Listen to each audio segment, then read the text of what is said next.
지금 환율이 얼마인지 아세요? 1,500원?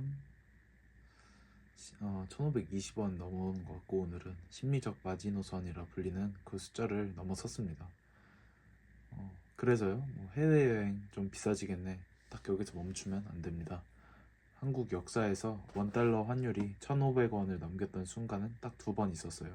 1997년 IMF 외환 위기, 그리고 2008년 리먼 브라더스 사태, 서브프라임 모기지 그거 말하는 거죠.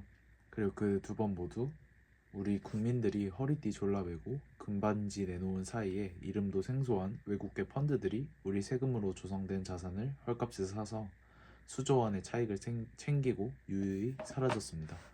오늘은 그 잔혹한 실체를 얘기해 보겠습니다. 그리고 마지막에 우리가 진짜 해야 될 게 뭔지도 같이 나눠보는 게 좋을 것 같아서 같이 영상 한번 찍어보겠습니다. 일단 첫 번째, IMF는 왜 터졌나? 1997년으로 가봅시다. 당시 한국 금융기관들, 특히 종금사라고 불리는 곳들이 이제 일본 같은 나라에서 금리가 낮은 단기 달러를 왕창 빌렸습니다.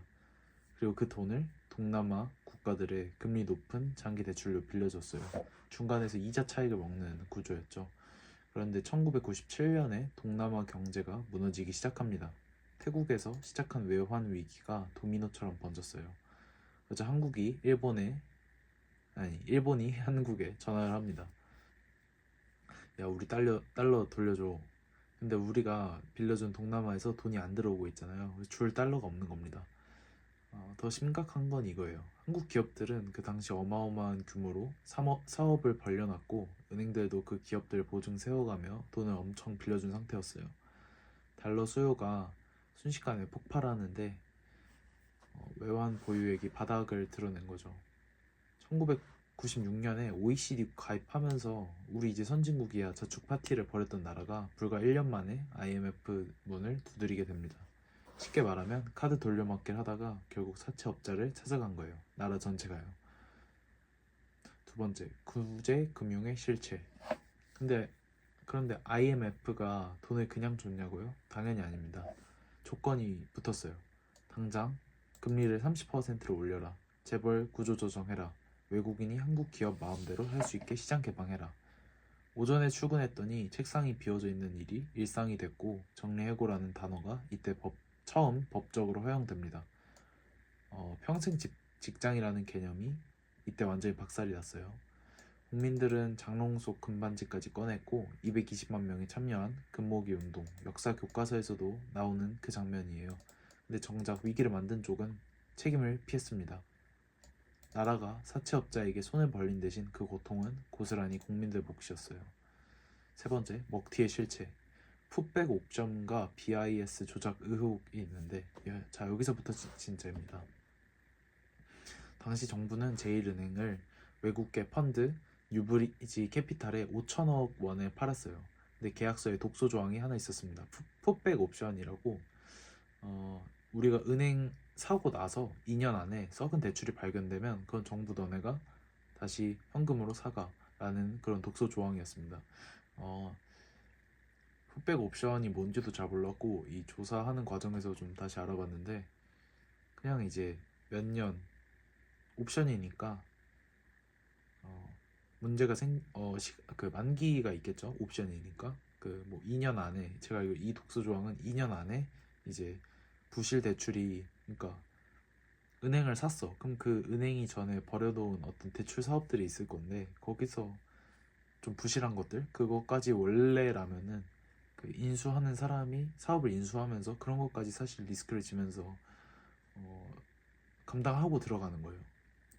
은행에서 뭐 그러니까 집을 살 때 뭐 그런 근저당 그런 거 잡혀 있는 거 전부 다 감안하고 들어가는 것처럼 원래는 그랬어야 되는데 여기는 이제 2년 안에 발생하는 모든 부실 대출 그런 거 전부 너희가 알아서 처리해라. 그래서 제가 알기로 여기다 수리비로 5조를 써줬어요.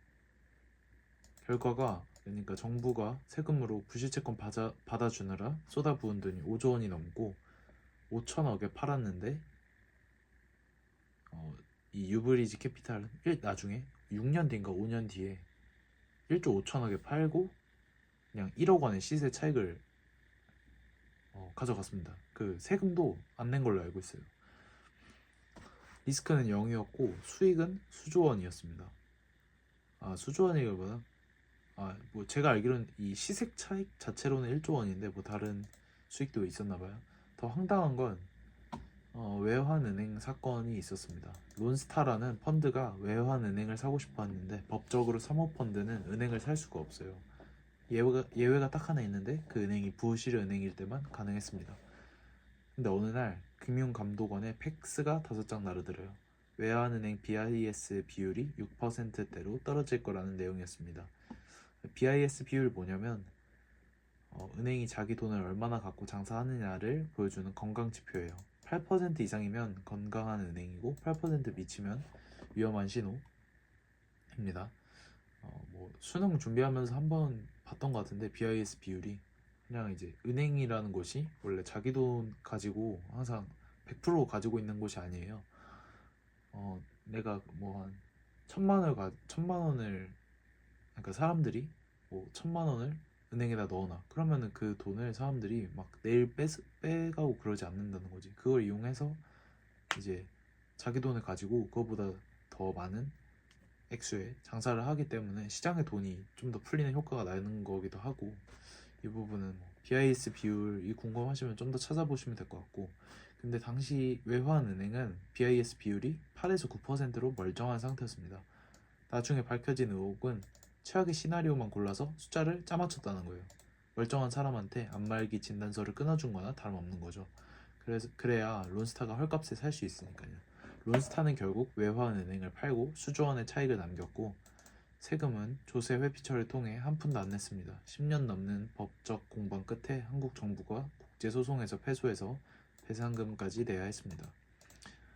일단은 BIS 비율이 이게 계속 뭐 바젤 1인가 바젤 2 이런 게 계속 바뀌면서 이때는 이런 식으로 뭔가 속일 수가 있었나 봐요. 지금 뭐 이러긴 힘들 것 같은데 뭐 어떤 식으로 이 8, 9%였던 거를 다시 뭐 6.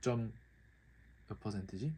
6%대로 떨궜는지 모르겠지만 지금은 그러기 쉽지 않을까. 그리고 이번에 약간 주식 지왕을 보면서 느낀 게 뭐 SK 하이닉스, 삼성 이런 반도체 개별 주식도 굉장히 뛰어난 퍼포먼스를 보여줬지만 금융 주식, 금융권 여기도 굉장히 많은 수익이 올랐다고 하더라고요. 엔간해서는 얘네들은 경기에 상관없이 금융주는 진짜 엔간하면은 거의 경기가 나쁘면 나쁜 대로, 좋으면 좋은 대로 이렇게 잘 나가는 것 같습니다. 네, 5번째. 이거 여기까지가 이제 IMF고 뒤에는 이제 리먼 브라더스에 대해서 말씀드리겠습니다. 2008년 대서양 건너편에서 비슷한 일이 벌어집니다. 미국 은행들이 신용도가 낮은 사람들한테도 집값 100%를 대출해줬어요. 집값은 계속 오를 테니까 못 갚으면 집 뺏으면 되지라는 논리로요. 문제는 이 대출 채권들을 수천 개씩 묶어서 안전한 금융 상품처럼 포장해 전 세계에 팔았다는 겁니다. 속은 썩은 사과인데 겉은 신선해 보이게 해서 주스로 만든 거예요. 집값이 떨어지기 시작하자 도미노가 쓰러집니다. 158년 역사의 세계 4위 투자 은행 리먼 브라더스가 하루아침에 파산했고, 직원들이 종이 박스 들고 눈물 흘리며 빌딩을 나오는 장면이 전 세계로 중계됐어요. 그 결과는 전 세계 서민들의 실업과 고물가였습니다.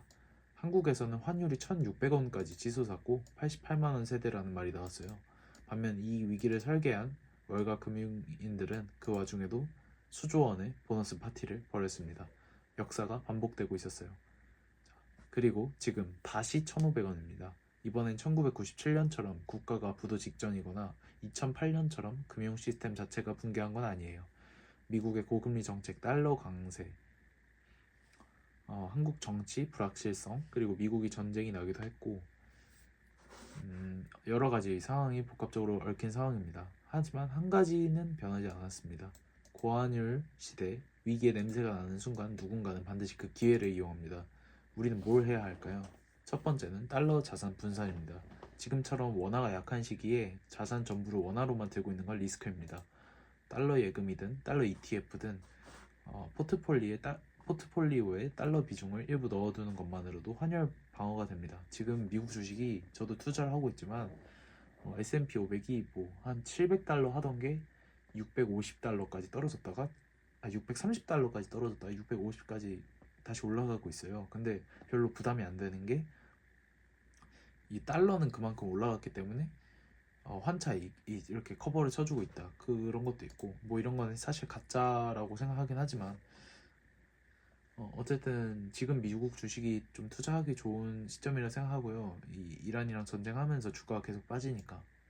근데 국장에서 이익을 보고 있는 사람들은 슬슬 이제 조금씩 옮겨놔도 괜찮지 않을까 생각합니다. 그리고 두 번째는 뉴스 뒤를 보는 습관입니다. 환율 올랐다 기사 뒤에 그래서 누가 이득 보고 누가 리스크를 지는가를 5분만 생각해 보세요. 1997년 국민들이 금반지 내놓는 동안 누군가는 5조짜리 헐값 쇼핑을 했다는 걸 우리는 이미 봤잖아요. 셋째, 이 역사를 기억하는 것 자체가 방어입니다. 금융 문맹은 국가적 재앙을 개인의 고통으로 돌려받습니다. 시스템이 어떻게 돌아가는지 아는 사람과 모르는 사람의 차이는 위기가 왔을 때 극명하게 갈립니다. 환율 1,500원은 숫자가 아니라 역사가 보내는 신호입니다. 오늘 영상 도움이 됐다면 구독과 좋아요 부탁드리고요. 다음에 더 재밌는 내용으로 돌아오겠습니다. 감사합니다.